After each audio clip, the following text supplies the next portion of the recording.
No sé de qué país me estés viendo en este momento, si lo haces de día o de noche, pero esta noticia, esta video reacción, este video que estás por ver en este momento, representa lo que debería ser cada presidente de cada país. ¿Por qué lo digo? Porque Nayib Bukele, en este video que le voy a dar play en 10 segundos, está diciendo que él no quiere ser recordado como un presidente ladrón, ni él ni ninguno de sus ejecutivos. Así que sentó a toda su mesa administrativa ejecutiva cercana y les pidió que sean investigados Ese fiscal general, antes y después de, a el partir que de hoy. está aquí, él no es del Ejecutivo.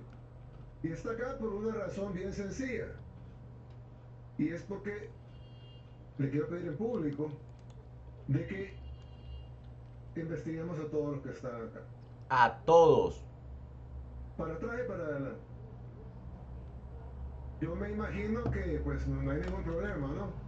Hay una persona que me dijo, no, Emilio, Yo veo varios que sí, por no ejemplo le este temas a la señor. muerte. Yo le dije, no, pues claro, nadie se quiere morir. Yo no me quiero morir, pero yo sé que me voy a morir algún día, como todos. Si hay algo que no se puede escapar es de la muerte. Todos los que estamos aquí pues, en 100 años, pues, no va a haber nadie vivo. Nadie. Ninguno de los que estamos aquí. Por dar Lo una, probable es que por dar una fecha larga, nadie sabe que cómo dice se la llama el mitad y papá del tampoco. abuelo de uno. Pero hay algo que yo sí le tengo miedo. Y es a dejar un mal legado. Y hay presidentes, unos presos, otros fugitivos, pero la mayoría son recordados como ladrón. Yo Ah, no quiero ser recordado como el ladrón. Entonces yo no robo, porque no quiero ser recordado como el ladrón o el corrupto. Pero pero hubo un presidente, el presidente Duarte, que la gente decía en ese entonces, el presidente no es ladrón, pero se rodeó de ladrones.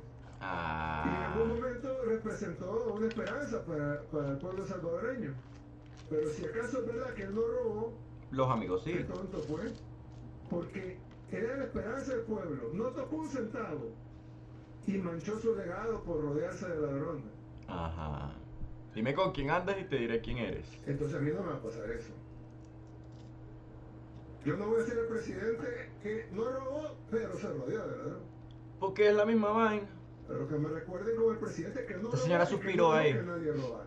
Y al que robó lo metió a la cárcel. Ya hay un par que ya están en la cárcel. Aquí tenemos tres instituciones, la Corte de Cuentas, la Secretaría de Auditoría, pero principalmente la Fiscalía, porque es la que tiene los dientes. No la multa ni la complementaria, ¿cómo se llama? Las observaciones, Ah, carta administrativa, carta de gerencia, ah, no, cosas. Y pues ya estamos por iniciar la construcción del SECOC, Centro de Confinamiento de la Corrupción. Bueno, a donde van a estar metidos todo ese cerca del poco viejo. SECOC. Aquí hay mucha gente que conozco Que va de para hace allá. mucho tiempo, otros que los conozco de menos tiempo. Hay muchos que les tengo cariño, hay muchos que han sido leales, trabajadores, pero eso no les da ninguna licencia para tocar el dinero del pueblo, porque no es dinero mío. Si fuera mío, ustedes pueden decir, mira, pero yo te he colaborado, pues déjame agarrar un poquito de eso. Bueno, si fuera mío, pues sí, ¿verdad? Muy tacaño fuera yo de no darles algo de lo que es mío. Pero Pero, como el dinero no es mío, y yo no puedo dar lo que no es mío, pues yo no puedo permitir que toquen ese dinero que no es mío. Sería cómplice. epa, Yo también sería ladrón.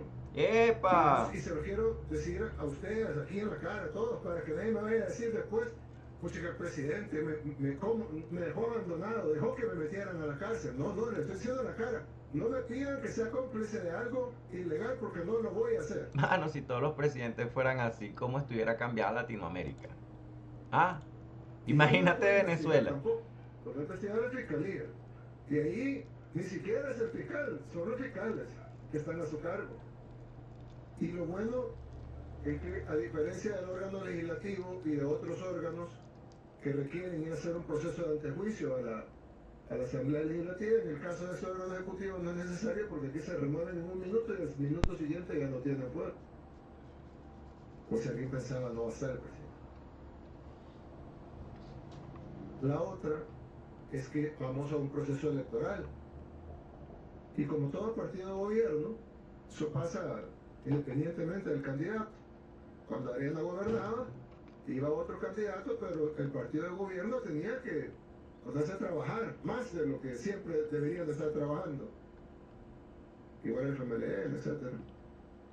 Pues aquí toca trabajar siempre 24/7 y dar más del máximo.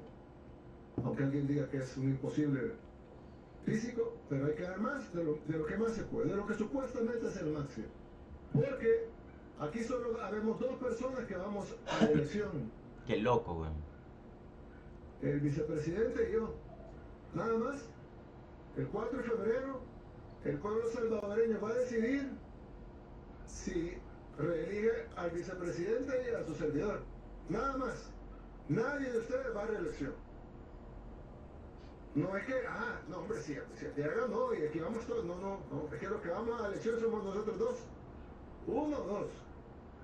Todos los demás no van a elección. Nadie va a votar por ustedes. Entonces, ¿cuándo es su elección? El 30 de mayo del 2024. Ese es el día de su elección. O unos días antes, pues. Porque ahí es donde se va a ver a quién se va a poner en cada cartera. Obviamente, puede ser el mismo. Pero no es que se va a quedar. Es que se va a volver a elegir. Bueno, vamos a dejarlo hasta aquí. Lo importante es la investigación que le va a hacer y los procesos que se vienen, porque va a estar muy interesante El Salvador. De verdad, ojito con este presidente, y ojalá los presidentes de los países cercanos, como por ejemplo Venezuela, estuvieran al tanto de escuchar este tipo de cosas, porque imagínate las cabezas que rodarían.